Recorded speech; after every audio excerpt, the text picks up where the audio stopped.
High everyone, welcome back to the channel.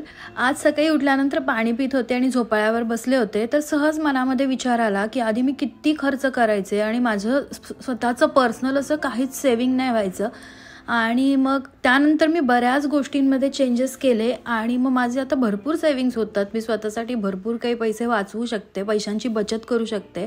तर ती कशा पद्धतीनं करते याचा तुम्हाला पण कदाचित उपयोग होऊ शकतो. म्हणून आजचा व्हिडिओ जो आहे तो मी यावर बनवणार आहे की मी पैशांची बचत कशी करते किंवा मी पैसे सेव्ह कसे करते याबद्दल मी या व्हिडिओमध्ये सांगणार आहे.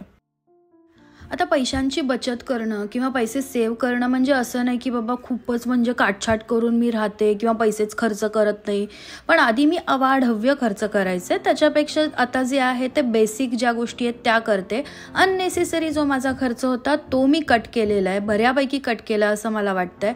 असं नाही की म्हणजे चिंगूसपणासारखं मी वागते वगैरे. जिथं खर्च करायचा, जिथं अगदी पाहिजे त्या गोष्टी घ्यायच्या, शॉपिंग करायचं, हे सगळं मी करतेच. पण अननेसेसरी माझ्याकडून खर्च खूप व्हायचा आणि त्या अननेसेसरी खर्च तुमचा पण होत असणार आहे. आणि फक्त अननेसेसरी खर्च आपण बंद केला तर आपली भरपूर सेव्हिंग होणार आहे.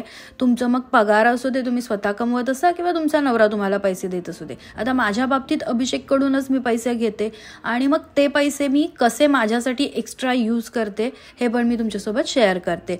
आय होप तुम्हाला हा जो व्हिडिओ आहे तो चांगला उपयोगी पडेल आणि काहीतरी इन्फॉर्मेटिव्ह यातून तुम्हाला मिळेल. जर तुम्ही चॅनलवर फर्स्ट टाईम आला असाल तर मी डेली ब्लॉग्स बनवते. सध्या मी 100 days 100 ब्लॉगचं चॅलेंज स्टार्ट केलेलं आहे. मी रोज रेग्युलरली डेली ब्लॉग्स अपलोड करते. सो जर तुम्हाला अशा टाईपचे ब्लॉग्स आवडत असतील तर तुम्ही नक्की सबस्क्राईब करा. आय नो की तुम्ही डिसअपॉइंट नाही होणार. एक महत्त्वाची गोष्ट आम्ही सगळेच करतो की ज्याच्यामुळे आमचं बरंच सेव्हिंग झालं आहे असं मला वाटतं, ते म्हणजे आमच्याकडे एकच टी व्ही आहे आणि 2 वॉल माउंट आहेत. म्हणजे एकच टी व्ही आम्ही बेडरूममध्ये पण यूज करतो आणि तोच टी व्ही आम्ही हॉलमध्ये पण यूज करतो. हे कसं पॉसिबल आहे तर आमच्याकडे केबल नाही आहे, आम्ही वायफाय यूज करतो आणि आमच्याकडे सगळ्या जे काही ॲप्स आहेत त्या सगळ्याचे सबस्क्रिप्शन आहेत OTT प्लॅटफॉर्मचे. त्यामुळे आमचा जो टी व्ही आहे तो आम्ही हॉलमध्ये गरजेनुसार यूज करतो आणि जेव्हा आम्हाला पाहिजे असेल त्यावेळेला आम्ही याच्यामध्ये बेडरूममध्ये पण यूज करतो. तर ज्या गोष्टीला म्हणजे आम्हाला टी व्ही आत्ताचा जो आहे त्या हिशोबाने जर टी व्ही घ्यायचा असता तर त्याचा खर्च ऑलमोस्ट 50,000 वगैरे आला असता आणि 50,000चं काम आमचं 1,000 रुपयामध्ये झालं आहे, कारण फक्त आम्ही एक्स्ट्रा वॉल माउंट घेतलेला आहे आणि आमचं जे 50,000चा खर्च होता तो 1,000मध्ये आम्ही भागवलेला आहे. अभिषेक महिन्याला मला एक अमाऊंट माझ्या हातामध्ये देतो आणि त्यामध्ये मी सगळ्या गोष्टी चालवते. आधी ते खर्चच होऊन जायचे पूर्ण, कशालाच शिल्लक नाही राहायचे, कारण माझं प्रॉपर असं बजेटच नसायचं. मी कुठल्या गोष्टीचं प्रॉपर प्लॅनिंग नाही करायचे. आता मी महिन्याच्या सुरुवातीला किंवा महिन्याच्या एंडमध्ये एक प्रॉपर बजेट लिहिते, वहीमध्ये लिहून काढते आणि मी प्रॉपर ठरवते की आता हे पैसे मला कुठे कुठे कसे खर्च करायचे आहेत आणि यातले सेव्ह किती करायचे आहेत. जे मी लिहिलेलं असतं त्याच्यापेक्षा जास्तच पैसे हल्ली माझ्याकडून सेव्ह होतात. त्यामुळे तुम्ही जर बजेट तयार करत नसाल तर बजेट करणं खूप गरजेचं आहे. आपल्या पूर्ण भारताचं बजेट असू शकतं तर आपल्या एवढ्या छोट्याशा घराचं का नाही असू शकत असं मला वाटतं. आपला सगळ्यात जास्त खर्च कुठं होत असेल याचा जर विचार केला तर माझ्या हे लक्षात आलं की सगळ्यात जास्त खर्च होतो तो म्हणजे ऑनलाईन शॉपिंगमध्ये. ऑनलाईन शॉपिंग ही इम्पॉर्टंट आहेच, म्हणजे आपल्याला घरबसल्या गोष्टी मिळतात, आपला वेळ वाचतो. या सगळ्या गोष्टी जरी ठीक असतील तरी ऑनलाईन शॉपिंग आपण अशा पद्धतीची करतो ना, आवडली गोष्ट घेतली आणि मग नंतर ती वस्तू घरी आल्यानंतर परत त्याचा आपल्याकडे काय उपयोगच होत नाही. म्हणजे आपण एक एक्साइटमेंटमध्ये घेतो ते आणि परत त्याचा काही फायदा होत नाही. म्हणून त्यानंतर मी आता असं करायला लागले की एखादी वस्तू मला ऑनलाईन आवडली तर ती मी कार्टमध्ये ठेवते 2-3 दिवसांसाठी आणि 3 दिवसानंतर पण मला त्याची सेम उपयोग होईल असं वाटत असेल तरच ती वस्तू मी घेते. पण बऱ्याचदा असं होतं की 3 दिवसानंतर 2 दिवसानंतर मला वाटतं की अरे जेवढं मला परवा वाटलं होतं ह्या गोष्टीचा मला उपयोग होईल तेवढं आत्ता वाटत नाही आहे, किंवा परवा ह्या गोष्टीची एक्साइटमेंट जेवढी होती तेवढी आत्ता नाही आहे, त्यामुळे ती माझ्यासाठी गरजेची वस्तू नाही आहे हे मला समजून जातं. सो ऑनलाईन शॉपिंग करताना हे तुम्ही नक्की लक्षात ठेवा की लगेचच्या लगेच कोणतीही वस्तू घेऊ नका. ती 1-2 दिवसासाठी कार्टमध्ये ठेवा आणि जर तुम्हाला 2 दिवसानंतर पण वाटलं की ही गरजेची आहे तरच परचेस करा. आणखी एक गोष्ट माझ्या लक्षात आली, मी जेव्हा डीमार्टमध्ये किंवा कोणत्याही सुपर मार्केटमध्ये जाऊन शॉपिंग करायचे, समजा मला 3,000ची शॉपिंग करायची असेल तर मी 6,000ची करून यायचे, म्हणजे वरचे जे 3,000 आहेत ते अननेसेसरी शॉपिंग व्हायचं. तेच मी जेव्हापासून ऑर्डर करायला लागले घरी, म्हणजे होम डिलिव्हरी मागवायला लागले ॲपमधून, डीमार्ट रेडी ॲपमधून जेव्हापासून मी ऑनलाईन मागवायला लागले सामान, तेव्हा फक्त मला जेवढं मागवायचं आहे तेवढंच मी मागवते आणि अननेसेसरी ज्या गोष्टी आहेत त्या माझ्या घरामध्ये बिलकुल पण येत नाही आहे. सो ही गोष्ट तुम्ही फॉलो करू शकता, तुमचे बरेच पैसे तुम्ही त्यामध्ये वाचवू शकता, की तुम्ही जे महिन्याला डीमार्टमध्ये जाता ते न जाता तुम्ही ऑनलाईन शॉपिंग करू शकता. डीमार्टचा स्वतःचं असं ॲप आहे आणि त्याची होम डिलिव्हरी पण होते. सो हा एक तरीका किंवा काय बोलतात, हा एक उपाय तुम्ही करून बघू शकता पैसे वाचवण्यासाठी, ज्याचा मला फायदा झाला आहे.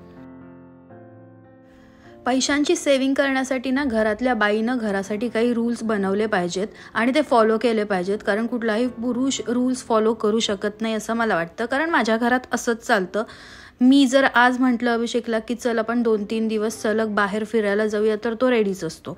सो माझ्या घरामध्ये काही रूल्स आहेत. त्यातला मेन रूल जो आहे तो म्हणजे महिन्यातून एकदाच लंचसाठी बाहेर जायचं. म्हणजे वाटलं सुटलं, उठलं सुटलं गेलं जेवायला असं नाही. महिन्यातून एकदा जायचं, मस्त प्रॉपर भरपूर खर्च करायचा त्यावेळेला, पण महिन्यातून एकदाच जायचं. आणि जेव्हा पार्सल मागवतो तर ते महिन्यातून 3 वेळाच मागवायचे, त्याच्यापेक्षा जास्त नाही. मग त्याच्यासाठी मला किती त्रास होऊ दे, किती कंटाळी येऊ दे, मी ते 3 दिवसच मी मागवेन. बऱ्याचदा 3 वेळा होतच नाही, 2 वेळा वगैरेच होतं, पण 3पेक्षा जास्त कधीही होणार नाही याची मी काळजी घेते. यानं काय होतं की 2 गोष्टी होतात. एक तर तुमचे पैसे वाचतातच, नो डाऊट, बट तुमच्या मुलांना पण एक चांगली सवय लागते की उठसूट बाहेर जा, खा, जंक फूड खा, या सगळ्या गोष्टी त्यांच्या बाबतीत होत नाहीत. सो हे जे रूल आहेत ते मी पहिल्यापासूनच फॉलो करते, त्यामुळे मला असं काही नाही की मी आधी करत नव्हते आता फॉलो करते, असं काही नाही. या बाबतीत जो रूल आहे तो चांगला फॉलो होतोच. हां, पण आम्ही जेव्हा वर्षातून एकदा, म्हणजे जेव्हा पण आम्ही 2-3-4 वेळा फिरायला जातो त्यावेळी मात्र आम्ही खर्च वगैरे करतो. आणि जसं की मी तुम्हाला सांगितलं की चिंगूस पण आम्ही करत नाही, पण सेव्हिंग्स करण्याकडं माझा कल हा असतो. आपल्याकडे सगळ्यांकडेच इलेक्ट्रॉनिक्स वस्तू असतात आणि मला असं वाटतं की त्या वस्तूंची योग्य ती काळजी घेतली पाहिजे. त्यांचं क्लिनिंग आलं, प्रॉपर स्वच्छता आली, या सगळ्या गोष्टी आल्याच. प्लस जर त्यांना जर सर्व्हिसिंगची गरज असेल तर ते पण करणं गरजेचं आहे. खास करून एसीच्या बाबतीत असं होतं की आपण सर्व्हिसिंग होत नाही, विसरून जातो. माझ्याकडून असं होतं आणि मग 500 रुपयेचं सर्व्हिसिंग राहतं बाजूला, म्हणून 5,000 रुपये त्यामध्ये घालावे लागतात, असं बऱ्याचदा होतं. तर हे एसीचं झालं, पण ओव्हरऑल सगळ्याच्या व्यवस्थित आपण प्रॉपर एक काळजी घ्यायला पाहिजे, जेणेकरून तुमचा जो खर्च आहे तो वाचणार नाही आणि मग ते जे पैसे आहेत ते तुम्ही चांगल्या पद्धतीनं सेव्ह करू शकता. आणि एक रूल लास्टमध्ये जो आहे तो मी चांगल्या पद्धतीनं फॉलो करते, तो म्हणजे मी आठवड्यातला 1 दिवस एकही पैसा खर्च करत नाही. आता तो दिवस मी कोणता निवडते की ज्या दिवशी मी सकाळी बघते की आज माझे कोणतेही पार्सल येणार नाही आहेत ना, तर तो दिवस मी निवडते आणि त्या दिवशी मी ठरवते की मी आज एकही पैसा खर्च करणार नाही. मी बाहेर जरी गेले तरी मी कुठलाही पैसा खर्च करत नाही, पण भाजी वगैरे पण मी त्या दिवशी घेत नाही.